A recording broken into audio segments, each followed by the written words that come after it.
They told her to step aside like she didn't belong, like her skin was a boarding pass they couldn't verify. Right there in first class, before takeoff, before anyone knew who she really was, a black woman was humiliated by the very people trained to serve her. But what none of them realized was that the most powerful person on this flight wasn't sitting in the cockpit. She was sitting in silence. This is not just a story about a seat on a plane. It's about what happens when injustice picks the wrong woman to underestimate. Where are you watching from? What would you have done in that moment? Tell us in the comments. And don't forget to subscribe if you believe stories like this deserve to be seen, heard, and remembered. Madison Walker stepped onto the plane with the grace of someone who had long stopped needing to prove herself. Her heels clicked softly against the carpeted aisle, her black tailored pantsuit perfectly pressed, her movements fluid and composed. In one hand, she carried a dark leather tote, and on her wrist, a classic Cartier watch caught the cabin lights with subtle elegance. As she approached seat 2A in the first class section, she didn't hesitate. She had flown more times than she could count, in cabins like this one and better. She reached up, placed her coat in the overhead bin with practiced ease, slid into her seat, and exhaled softly, preparing for a peaceful flight. Around her, passengers were adjusting seatbelts, tapping on tablets, flipping through luxury magazines, and sipping welcome drinks handed to them by uniformed attendants. Madison didn't ask for a drink yet. She reached into her tote, pulled out a slim notebook, and began writing. Moments later, Heather Grant, the lead flight attendant, stepped into her aisle. Heather was in her late 30s, tall, sharp-featured, with perfectly pinned hair and an expression that seemed permanently frozen between politeness and suspicion. Her eyes scanned the row, pausing at Madison. Something in her gaze shifted. The warmth in her smile flickered and disappeared. She approached. "Good afternoon, ma'am," Heather said with that carefully balanced tone reserved for someone you've already judged. "May I see your boarding pass?" The request came out overly formal, unnecessarily loud. Madison looked up, unfazed, handed over her phone with the digital ticket already displayed. Heather took it, studied it longer than she needed to, and then said flatly, "C2A?" Madison nodded once. "Correct." Heather gave a tight-lipped smile, the kind that didn't reach the eyes. "All right then," she said, but lingered for a second too long before handing it back. "If you need help finding your proper seat later, let us know," she added, with a tone so subtle in its condescension that only someone who'd heard it before would catch it. Madison met her gaze with calm clarity and said simply, "I'm right where I'm supposed to be." Heather walked away, but the damage had begun. A man seated diagonally across the aisle in 3C, wearing a gold watch and reading the Wall Street Journal, looked over his glasses and smirked. A woman in 1D glanced back, whispering something to her husband, who responded with a low chuckle. When Heather returned a few minutes later to offer pre-flight drinks, she skipped Madison's row entirely. No water, no champagne, not even a menu. When Madison raised her hand, Heather made a brief show of pretending not to see it, turning away mid-glance to adjust the tray on another seat. The next time Heather passed by, she was carrying a tray of towels. She handed each one carefully, folded with tongs, placing them on napkins in each passenger's lap, until she reached Madison.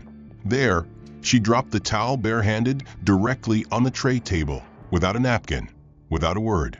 It slid slightly from the momentum. Heather walked on without acknowledgement.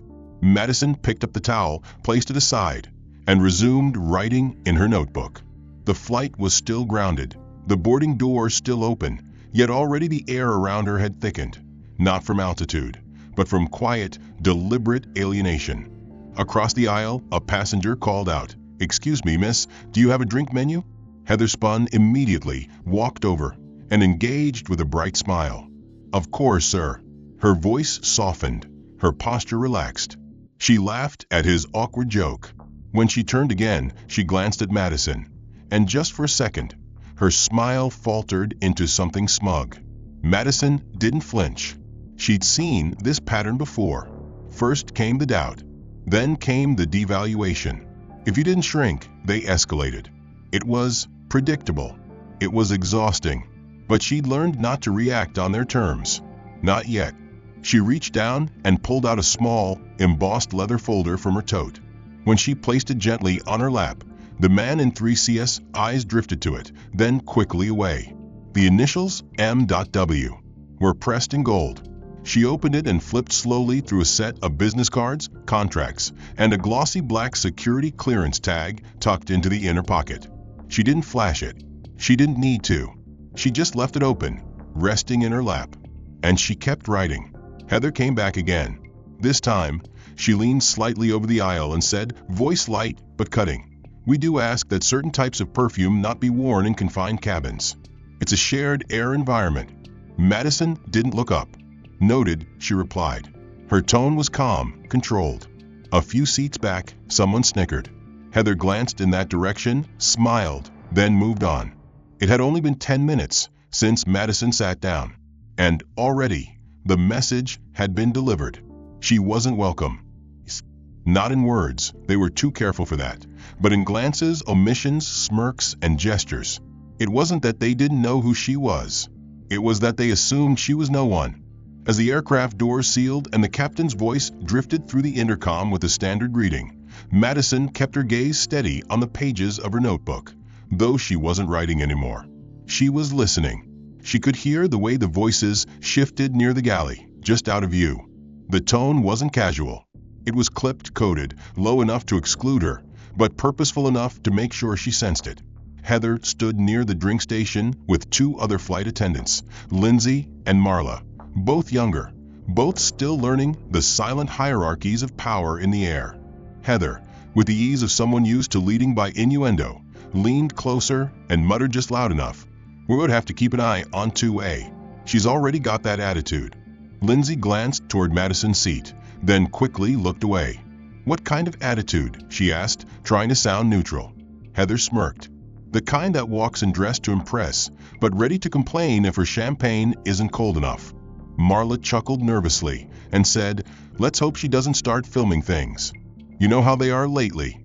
Heather didn't respond directly, just gave a small, knowing smile and a shrug as if to say exactly. None of them mentioned race. They didn't need to. The implication hung in the air, thick and unspoken. Back in her seat, Madison could feel the shift, not just in how she was treated, but in the rhythm of the cabin itself. It wasn't outright exclusion. That would be too obvious. It was the absence of inclusion. Every other passenger in first class received second glances, polite questions, genuine smiles. She received nothing. When Marla passed by offering hot towels again, she paused at 2B, skipped Madison, and moved on to 3A. The passenger beside Madison, an older man with a gray beard and an expensive watch, didn't even pretend to notice. He turned his head slightly, then went back to reading his paper as if she were made of fog. Madison adjusted her posture not to appear stronger, but to stay centered. She had learned long ago how to breathe through this kind of air, how to exist in rooms where she was both visible and ignored, watched but never welcomed. Heather returned a few minutes later, ostensibly checking on seatbelts, but really scanning Madison with that same distant professionalism used on suspected shoplifters. "Everything all right here?" she asked with a smile that never reached her eyes. Madison looked up and replied simply, "Perfect, thank you." Heather nodded once, then turned to Lindsay and, within earshot, said, "Let's keep the carts locked." No surprises. The cabin moved on, but the mood around seat 2, it remained distinct, cooler, more measured, like a spotlight turned just low enough not to draw attention, yet bright enough to isolate. Madison flipped her notebook closed and placed it back in her tote, then crossed her legs and stared out the window. Her reflection in the plexiglass stared back at her, poised, composed, and unbothered. But beneath the surface, she was taking inventory, not just of what was happening, but who was participating. Heather's quiet campaign continued with practiced ease. During the drink service, she gave extra attention to the passengers in rows 1 and 3, remembering one man's name from a previous flight, asking another if she wanted her wine chilled or room temperature. When she reached Madison, she didn't ask anything. She poured water into a plastic cup, placed it without a word, and walked away. The woman in 1D glanced back, saw it, then turned forward again, jaw tight, saying nothing. Lindsay hesitated once, standing by the galley with a tray of mixed nuts. "Do you want me to take these to 2A?" she asked. Heather replied without looking up. "She hasn't asked for anything." Lindsay shifted, uncertain. Marla leaned in and whispered, "Just leave it. No need to open a can." They both laughed softly. The tray of nuts never left the galley. Madison watched it all without expression. She could feel the invisible threads weaving around her, tightening slowly, turning a public cabin into a private performance, one where she was both audience and actor. No one had said a slur. No one had raised their voice. But every action was calibrated to send the same message: "You are not one of us." When Heather returned with dinner menus, she handed them out with smiles, personalized greetings, and even a few jokes. When she reached Madison, she paused, then said curtly, "Menu," as if speaking to a stranger who had wandered into the wrong building. Madison took it, nodded politely, and said nothing. Across the aisle, the man in 3C raised an eyebrow and shifted in his seat, perhaps finally sensing the imbalance. But he still didn't speak. By the time the appetizers were served, Heather had succeeded in creating what she wanted. Not an incident, not a headline, but a subtle ostracization. Madison had become the unspoken exception in a space that thrived on unspoken rules. Each moment added weight to what had already become a carefully orchestrated exercise in humiliation. Heather appeared again, pushing the meal cart down the aisle, with Lindsay trailing a step behind. Their conversation was low, but not low enough. "Did you get the note from a front?" Heather asked Lindsay. "Which one?" "The allergy request," Heather replied, glancing toward Madison. "Apparently, someone has a sensitivity to shellfish." Lindsay looked confused. "I didn't see any note." Heather gave her a smile that wasn't a smile. "You did now." When they reached Madison, Heather handed over the tray with a deliberate shift in tone. "We've adjusted your meal," she said flatly, "to accommodate your dietary concerns." Madison didn't flinch. "I made no such request," she said calmly. Heather replied, "It's for your safety. The system updated your preferences. Must have come through from booking." She set down a bland, unseasoned vegetable dish, while the passenger next to Madison received roasted lamb and fine wine. Madison didn't argue. She didn't need to. She understood exactly what this was. 10 minutes later, as Heather collected empty glasses from row 1, she walked past Madison's seat and bumped the corner of the tray table with her hip. The half-full glass of sparkling water on Madison's tray tipped sideways, sloshing its contents across her blouse and lap. The cold hit fast. Madison inhaled sharply, reaching for a napkin, but Heather moved quicker, grabbing 2 from the side cart, pressing them roughly into Madison's hands, and saying just loud enough, "You'll want to be more careful." Liquids shift in turbulence. Madison locked eyes with her. "We haven't hit turbulence." Heather smiled thinly and moved on without answering. The man across the aisle chuckled quietly to himself, shaking his head. He wasn't laughing with joy. It was discomfort. He had seen it now, couldn't unsee it. But he still said nothing. Madison cleaned herself without assistance, her hands moving precisely. Not a single word left her mouth. Then came the trash pickup. Heather returned, holding a plastic bag in one hand, stopping briefly at each seat. When she arrived at 2A, she held out the bag without a word. Madison lifted her tray with one hand. As she tilted it forward, Heather stepped too close, and with a sudden lurch of the bag, the contents tipped, half-eaten vegetables and wet paper napkins splashing onto Madison's lap. "Oops," Heather said, not convincingly. Slippery hands. Madison stared down at the mess.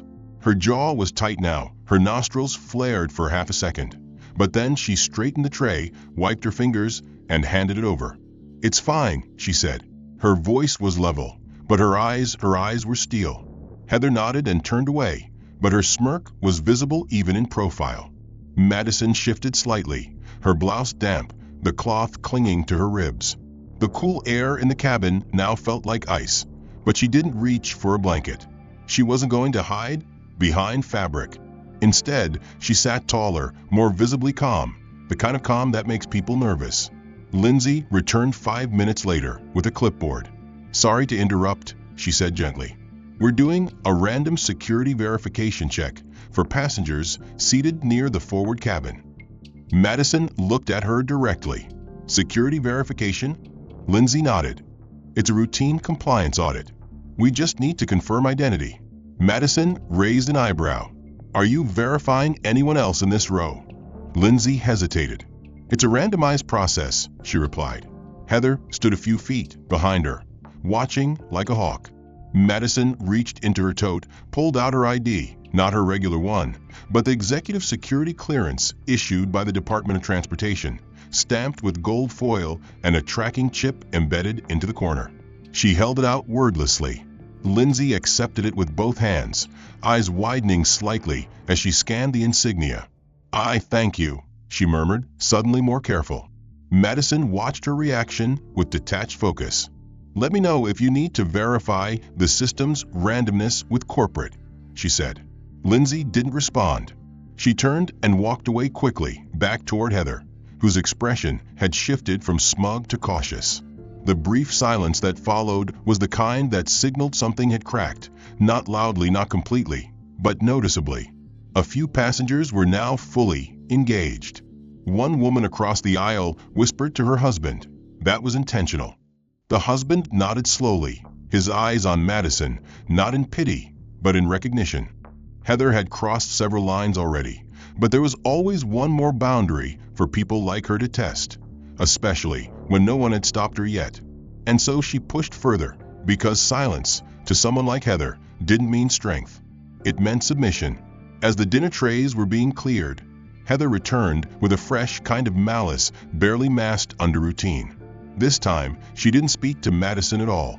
Instead, she leaned toward the man in 2B, a hedge fund manager with slick back hair and a Rolex thicker than his sense of tact. "We've had a few behavioral issues in this row," Heather said in a voice just loud enough for nearby ears. "Let me know if you feel uncomfortable at any point." The man glanced at Madison, then gave Heather a tight smile and a conspiratorial nod. He hadn't witnessed anything troubling, but the suggestion was enough. The implication did the work. Heather turned and walked back toward the galley, her job done. Not the job of serving, but the job of positioning Madison as a problem in the eyes of her peers. A woman who doesn't speak becomes suspicious. A woman who refuses to shrink becomes dangerous. And Heather wanted that perception planted before anyone dared question her behavior. A few rows ahead, a businessman shifted in his seat and whispered to his colleague. Another woman leaned slightly across the aisle to get a better look. They didn't say anything out loud, but they were watching now, watching Madison, not as an equal passenger, but as an anomaly, as someone who had drawn attention simply by refusing to be broken. Heather reappeared at Madison's row, her voice bright but brittle. "Miss Walker," she said, loud enough to draw attention, "I'm going to ask that you refrain from activating the crew assistance button unless it's a true emergency." Madison tilted her head. "I didn't press anything." Heather blinked, then recovered with a laugh that didn't touch her eyes. "Must have been accidental. Happens all the time." But she lingered, waiting, inviting a reaction. Madison said nothing. The silence made Heather uncomfortable, so she filled it. "We've had sensitivity reports. Just making sure everything's all right." She glanced toward the other passengers. One of them raised an eyebrow. Madison looked directly at her then, her voice cool and unhurried. "Everything has been noted." Heather faltered. "Noted." Madison didn't elaborate. She didn't need to. Her stillness had changed, no longer defensive, now observant, calculating. She was no longer enduring. She was deciding. Heather sensed it. Her control, the one she'd wielded with subtlety, was slipping. She needed one final stroke to paint the picture she wanted. So she stepped back and approached the cockpit. Inside, she leaned toward the first officer and spoke with that same whispering efficiency she'd used all flight. "We may have an uncooperative passenger in 2A. Quiet but tense. Unpredictable. She might need monitoring." The first officer frowned. "What do you mean, unpredictable?" Heather shrugged. "She's not following instructions. I've had to redirect her several times." It wasn't true, but Heather knew the weight of her uniform could tilt perception. The officer nodded. Noted. Meanwhile, in the cabin, Lindsay returned with coffee for another passenger and slowed near Madison. Her steps hesitated. "Do you need anything?" she asked softly. Madison turned, studied her face. "Do you?" she asked. Lindsay blinked. "Excuse me." "Need anything," Madison repeated. "Courage, maybe. A spine. Your choice." Lindsay said nothing. She walked away quickly, cheeks flushed. A few passengers had caught the exchange. Eyes were shifting now, not just to Madison, but to Heather. The balance had started to wobble. Not enough to fall. Not yet. But the silence was no longer safe. It was turning curious, questioning. So she returned one last time, holding a folded paper in her hand. "Miss Walker," she said again, louder, "we've received a report regarding possible noncompliance with crew expectations. I need you to step into the galley so we can discuss it privately." The cabin hushed. Even the whispering stopped. She looked straight ahead, then turned slowly to Heather and asked, with surgical precision, "Is this a formal allegation?" Heather hesitated. "It's a concern. A pattern." Madison's eyes narrowed. A pattern of silence. Heather didn't answer. "Or of inconvenience?" Again, silence. "Because the only disruption I've witnessed," Madison continued, voice firm but even, "has been yours." For the first time, someone in first class let out a short, breathy laugh. It was sharp, cutting, and it wasn't directed at Madison. It was a verdict. Heather's posture shifted. She stiffened. Her lips parted, but no words came out. Around them, eyes no longer pretended to be busy. They watched openly now. Madison finally rose, not because Heather had asked, but because she had decided it was time. She adjusted the sleeves of her blazer, picked up her tote, and stepped into the aisle, tall, poised, and unshaken. She didn't walk toward the galley. She walked backward, toward row 4, toward the man who had nodded to her earlier. Heather tried to recover, pulling her shoulders back and adjusting the lapels of her blazer as she approached the new pair. "Excuse me," she said with forced authority, directing her words at Madison but eyeing the man beside her. "This seat may be assigned. I need to confirm." The man raised a single hand, not rudely, not dismissively, but with surgical timing that cut her off before she could finish. His voice was smooth, low, but deeply commanding. "It's not assigned," he said. "I arranged it." Heather blinked. "I'm sorry, but..." He reached into the inner pocket of his jacket and pulled out a sleek, dark leather badge case, flipping it open with one hand. The light caught the silver seal embedded on the card inside. Department of Transportation, Federal Aviation Oversight, Senior Compliance Counsel. A hush fell across the aisle. Even the man in 2B set down his whiskey. Heather's mouth parted slightly, but no words came. Her eyes scanned the badge, then flicked to Madison, who sat with one leg crossed, arms resting lightly on her lap, expression unreadable. She had said nothing since moving seats, but her silence had transformed. It was no longer the silence of endurance. It was the silence of power. "I've been observing the situation since boarding," the man continued calmly. "Your behavior, your remarks, your pattern of service. This isn't a random audit, Miss Grant. This is a live assessment." Heather took a half step back. I wasn't aware you were meant to be," he replied. "That's the point of an integrity check. To assess performance under pressure, under bias." His gaze hardened, but he didn't raise his voice. He didn't need to. "You failed." Madison turned slightly then, not dramatically, not defiantly, just enough to meet Heather's eye with quiet certainty. The look was not angry. It was exacting, calculated. Heather tried to gather herself. "I didn't intend." The man cut in again, his voice sharper now. "Intention is irrelevant. Impact is what matters. You singled out one passenger for repeated humiliation, withheld standard services, fabricated complaints, and attempted to escalate a non-incident into a formal report, all while under observation." He paused, letting that word land. Observation. Behind them, someone audibly gasped. The woman in 1D whispered, "This is real," to her seatmate, who simply nodded. Heather's eyes darted to Lindsay, who stood frozen near the galley, eyes wide, tray in hand. Marla had vanished entirely. Likely sensing the collapse of the hierarchy, she'd quietly obeyed all flight. "Please," Heather tried again, voice cracking at the edges. "I was just following protocol." "No," Madison said, finally speaking. Her voice was velvet over iron. "You were following prejudice. Wrapped in policy. Wrapped in performance." But it all unraveled the moment someone started paying attention. Heather's throat tightened. The weight of the eyes on her now felt unbearable. She opened her mouth to say something, to salvage, to spin, but the man beside Madison spoke first.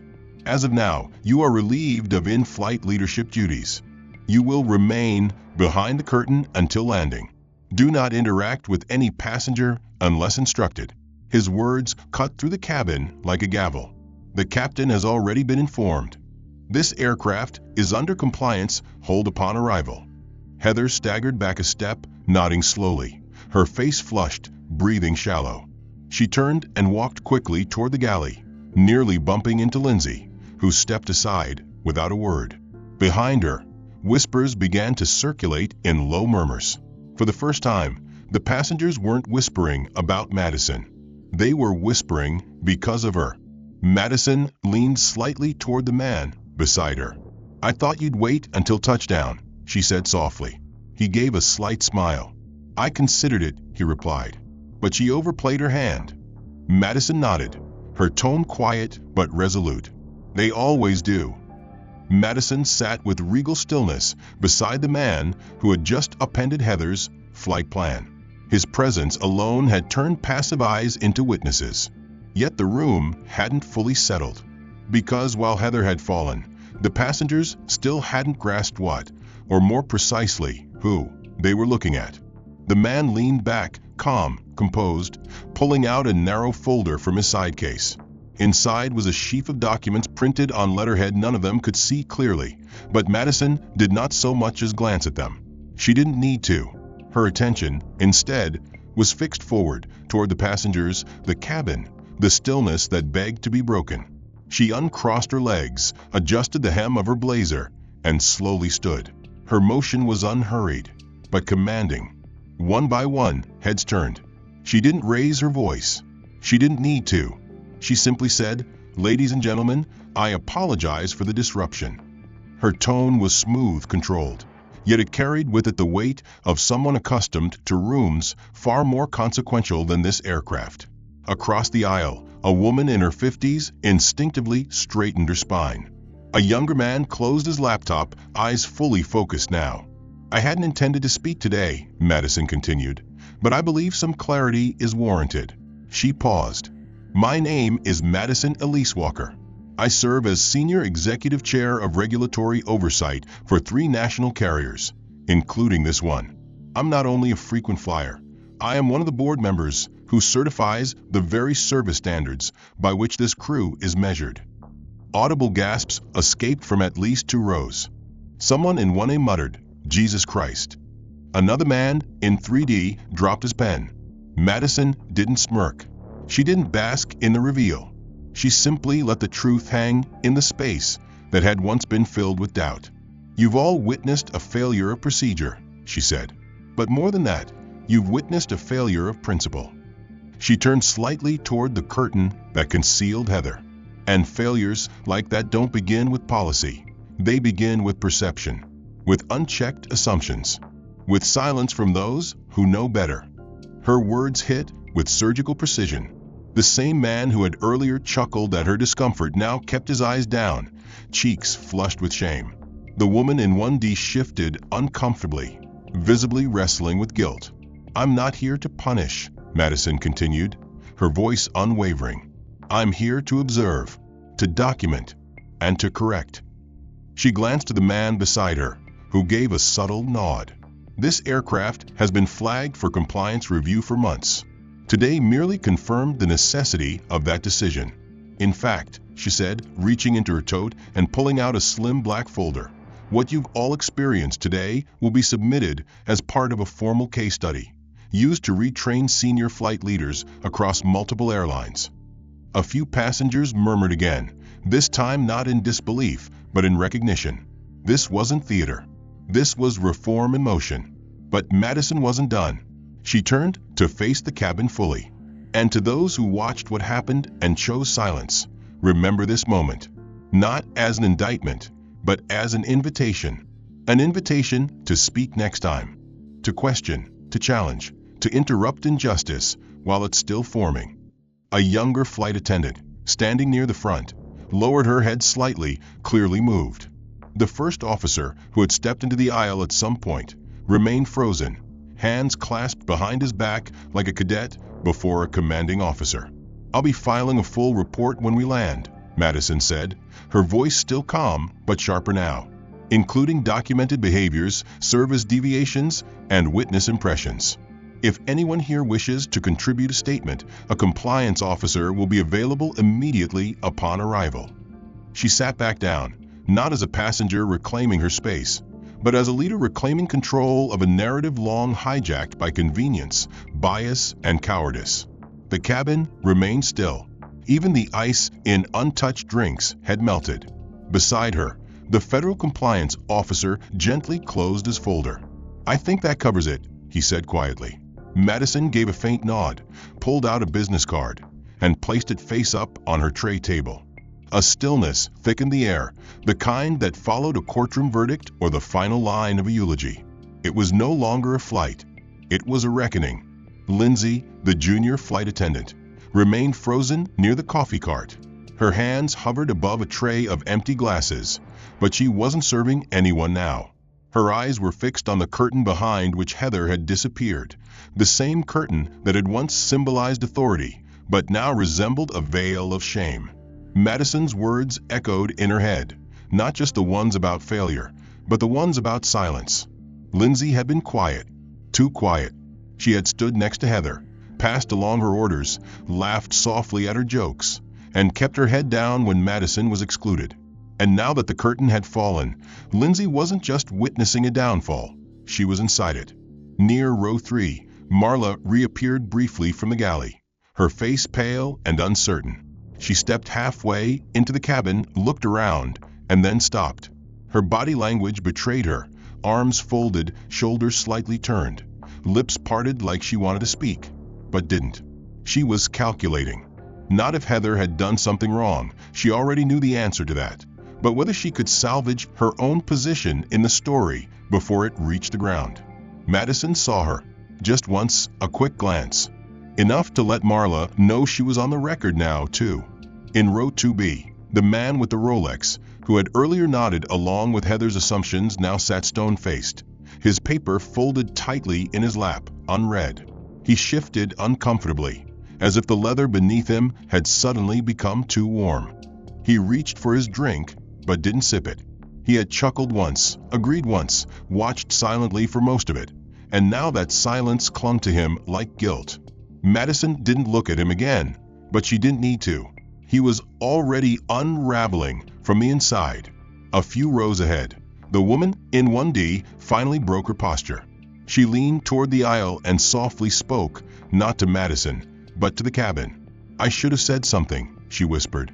Her voice was fragile, but the confession was real. "I saw it from the beginning." Her husband touched her arm, but she shook him off gently. "No, we watched it. We watched her get treated like that. And we did nothing." Her words weren't loud, but they rippled outward like a dropped pebble in still water. Someone in 3C cleared their throat. Another passenger adjusted their seatbelt despite the plane being at cruising altitude. One by one, the echoes of complicity made themselves known, not with apologies, but with discomfort. In the galley, behind the curtain, Heather stood alone. She had removed her blazer, now folded on a shelf. Her hair, once immaculately pinned, had begun to loosen at the edges. Her fingers trembled as she gripped the metal counter, her knuckles white.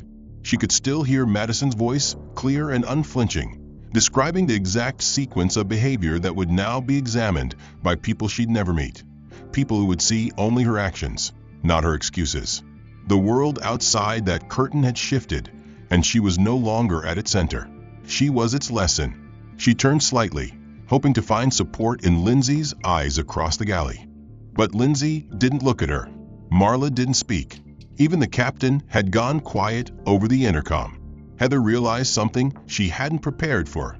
There would be no rescue. No fellow crew member would back her now.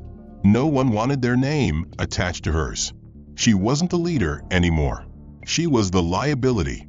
Meanwhile, Madison remained seated, arms folded, her presence radiating more power now in stillness than Heather had ever managed through command. The man beside her leaned slightly and whispered, "They're starting to see it." Madison nodded once. "It's never about the act," she replied softly. "It's about how long the room lets it happen." In the cockpit, the captain received the latest message from flight operations. His brows tightened as he read the dispatch. Compliance executive present.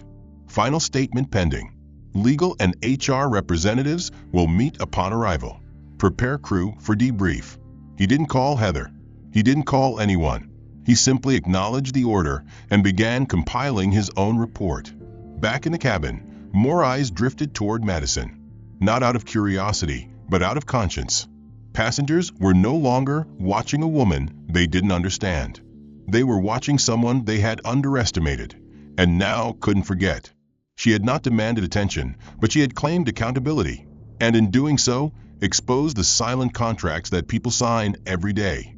Look away, stay quiet, protect your comfort. The tension no longer stemmed from discomfort alone. It had shifted into something heavier, something that twisted inward. Passengers now felt not just guilt, but exposure. They weren't just witnesses to a failing, they were part of its silence.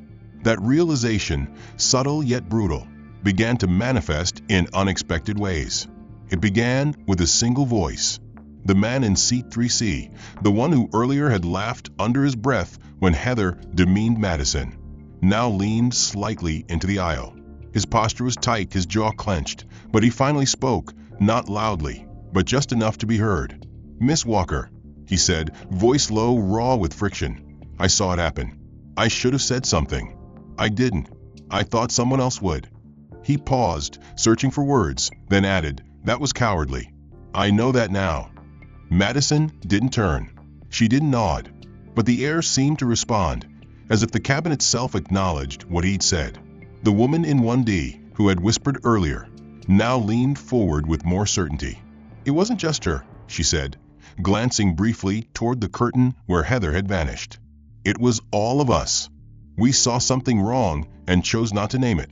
I kept thinking, don't get involved. Stay out of it. But staying out of it is what let it happen." Her voice trembled at the end, not with fear, but with relief, as if finally naming her own complicity had loosened something wrapped too tightly around her ribs. Across the aisle, another passenger, an older woman with silver hair and navy blue heels, set down her drink and spoke, her voice brittle but unshaking. "I've been flying for 40 years, she said. "First class, private, international. I've seen things like this before. And every time I told myself it wasn't my business. This time, I watched it from start to finish." She turned toward Madison. "I'm sorry." There was no defense in her tone, no self-preserving justification, just a surrender to truth. Madison continued to listen, her expression steady, unreadable. She had expected none of these confessions, yet she welcomed them, not with approval, but with space. She didn't absolve anyone. That wasn't her role. Her presence alone had become enough to shift the axis of accountability. She didn't need to push. The weight of what they'd allowed to happen was doing the work for her. The man beside her, still silent since the last exchange, finally spoke again. "We're not here for retribution," he said to the cabin. "We're here because sometimes the absence of harm isn't the same as the presence of dignity.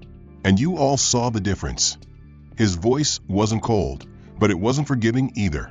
It was balanced, like judgment with a human face. Some passengers bowed their heads. Others looked straight ahead, jaw clenched, eyes wide, thinking about all the times they'd stayed quiet in smaller moments. The woman in 2E wiped the corner of her eye, without speaking. In the cockpit, the first officer glanced at the log, realizing he too would have to answer for his silence, however procedural it had seemed at the time. Then came a voice from the rear, soft, hesitant. It was Tanya, the youngest member of the cabin crew, stepping forward from economy, called up by a whisper of courage. "Miss Walker," she said, her voice breaking slightly, "I just want to say, I noticed too. I didn't think I could say anything because Heather was in charge. But I knew something wasn't right. I saw the looks, the way she skipped your seat. I didn't speak, but I saw it. And I don't want to pretend I didn't." She paused. "If you write a report, put my name in it. I'll say what I saw." Madison finally turned. Slowly, calmly. She met Tanya's eyes with the kind of recognition that didn't require words. Not praise, not thanks. Just a shared understanding. "You saw. You admitted it. That's where change begins." Tanya exhaled, visibly steadier now, and stepped back.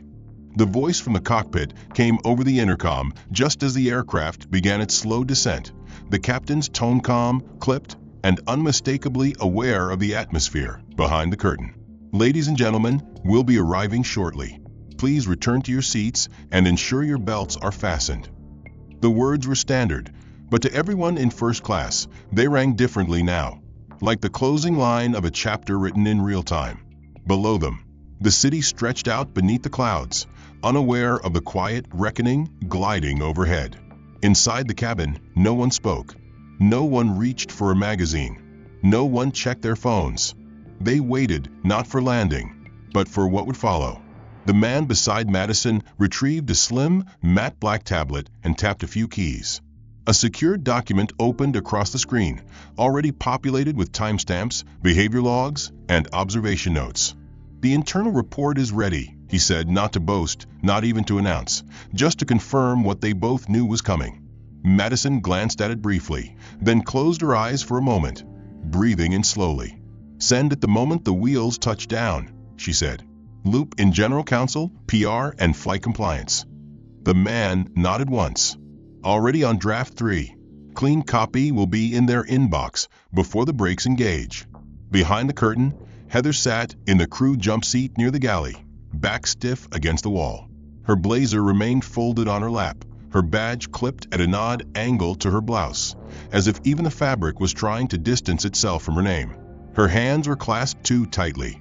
Her jaw had locked in a position somewhere between restraint and resignation. She hadn't been called forward again. No one had spoken to her. No colleague had offered even a glance of reassurance. Her headset had been removed. Her voice, once the most commanding in the cabin, was now irrelevant. In front of her, Tanya stood quietly, hands behind her back, facing the galley, as if standing guard. She hadn't said another word since her admission to Madison, but her presence now spoke volumes. She wasn't just a witness anymore. She was a boundary between what had been tolerated and what would never be again. The cabin crew phone buzzed once. Lindsay, now the de facto lead for the remainder of the flight, picked it up. Her face paled slightly. Then she nodded. "Copy that," she said, then turned to Tanya. "They're at the gate. Legal, HR, 2 from security, and a board liaison." Tanya nodded once, then returned her eyes to the curtain, her spine straight as the plane tilted gently into final approach. Back in row 4, Madison calmly adjusted the strap on her shoulder bag and placed the closed folder atop it. She didn't fidget. She didn't fix her makeup or smooth her blazer. She didn't need to. She had said all that needed to be said, and the truth had already done the rest. The passengers around her, who once pretended not to see her, now looked at her with a mixture of reverence and reckoning. Not as a victim, not even as a hero, but as something far more difficult to ignore: proof. The wheels touched the tarmac with a smooth, firm thud, the cabin swaying slightly as the reverse thrust slowed the aircraft. A few passengers exhaled for the first time in minutes. Others kept their hands on their laps, still processing the transformation they had just witnessed. The seatbelt sign remained lit longer than usual, and no one moved. Then came the voice again, calm as before, but now with more intention. "Flight crew, prepare doors for arrival. Ground team will meet us at gate 7. In the galley, Heather closed her eyes briefly. She had known this moment was coming ever since Madison had stood up. What she hadn't expected, what no one had expected, was how completely the system would turn without Madison having to raise her voice. The aircraft door clicked and hissed as it opened. Outside, 2 uniformed personnel stood beside a suited woman with a tablet and earpiece. Legal, no doubt. Another man in a slate gray jacket with a company badge stood beside her, holding a sealed folder. They didn't glance around or chat quietly. They stood like people who had work to do, and very little patience for drama. Lindsay stepped forward, nodding toward the galley. "She's ready," she said simply. Heather rose slowly, gathered her blazer, and stepped into the light of the open cabin. She paused for a breath before stepping beyond the curtain, but not before catching the eyes of every passenger who had once looked away from her abuse. Now, they watched with full attention. She turned, walked the aisle. Not a word was spoken. Not a sound broke the stillness. Even the children on board, if there were any, seemed to sense that something unrepeatable had taken place. When she reached the door, one of the legal officers gestured. "Miss Grant, this way, please." As the final passenger stepped off the plane and the cabin lights flicked to half bright, Madison remained seated for a moment longer, not because she needed rest, but because timing was a language she had mastered. Her bag sat neatly at her feet, her documents secure, her expression composed. Around her, those who had earlier dismissed, ignored, or judged her were now quieter in movement, less sure in posture. No one dared meet her eyes with pity. They knew better now. They had seen what dignity looked like when tested, and how it could bend without breaking. The man beside her, the federal compliance officer who had never once raised his voice, stood and nodded to her without a word. She followed him down the aisle, steps firm, head high, not in defiance, but in purpose. As they exited the jet bridge, a quiet flurry of executives waited. Legal advisors, regulatory officials, 2 uniformed ground directors. They greeted Madison with deference, not panic. This wasn't a PR fire. They knew that already. This was precedent. A senior liaison stepped forward, holding a sealed envelope. "Ms. Walker, the board has received your report. They've already reviewed the interim recommendations. Your clause has been approved pending final language," she said.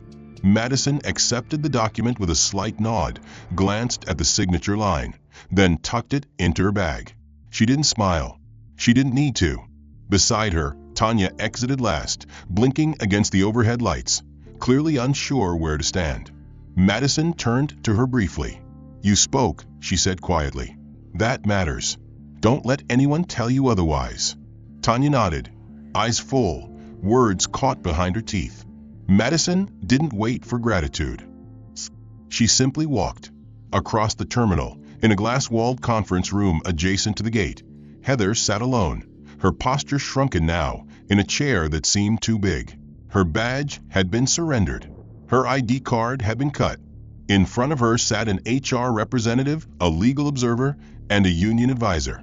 Her voice was quiet, her language measured, but every answer she gave was replayed against recorded footage, witness logs, and policy memos. Her years of control, of unchecked superiority masked as professionalism, were now dismantled one line at a time. No one yelled at her. No one needed to, because the data spoke louder than accusations ever could. She wasn't just being removed. She was being written into policy. A warning, a case study, a closed loop. Back in the terminal, a reporter tried to approach Madison as she passed the main concourse, phone in hand, mic extended. "Ms. Walker, anything you'd like to say to the public?" he asked. Madison stopped, turned, and said one sentence. "Let the system speak for itself." Then she kept walking. No statement, no post, no scandal. Just proof that when integrity is carried with quiet consistency, it doesn't need volume to echo. By the end of the week, the airline released a formal bulletin, internally at first, then public once the board ratified it. It was clear, simple, and sharp. Effective immediately, a new regulation under passenger equity protocols would be enacted across all first-class and premium cabins. No passenger may be questioned, relocated, or reassigned without procedural verification through ID match, electronic manifest confirmation, and supervisor sign-off. Any deviation will result in automatic audit review. It became known as the Walker Standard, not because Madison asked for it, but because everyone who had witnessed the flight knew who had said it. In lounges and crew briefings across the country, Madison's name was whispered, not as a threat, as a reminder. Flight leads began changing tone. Eye contact shifted. Questions got sharper. Service more equitable.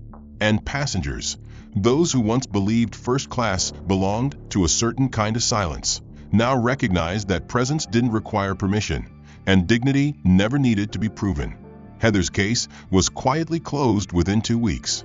Her resignation letter cited a lapse in professional judgment. It was accepted without appeal. Her name wouldn't make headlines, but it would stay printed in training modules for the next 5 years. As for Madison, she returned to work without public announcement. No viral interviews. No personal essays. Just another day overseeing compliance, building the very systems meant to prevent the kind of incident she had once been forced to endure in silence. She never spoke Heather's name again. She didn't have to. What she left behind wasn't a moment, it was momentum. The kind that carries forward into policy, into practice, into the quiet decisions that shape the way strangers are treated in public space. And those passengers who had once turned their faces toward windows and magazines, they carried something, too. Not shame, but awareness. A permanent awareness. Because justice, when done right, doesn't need revenge. It just needs to arrive on time and stay. The end.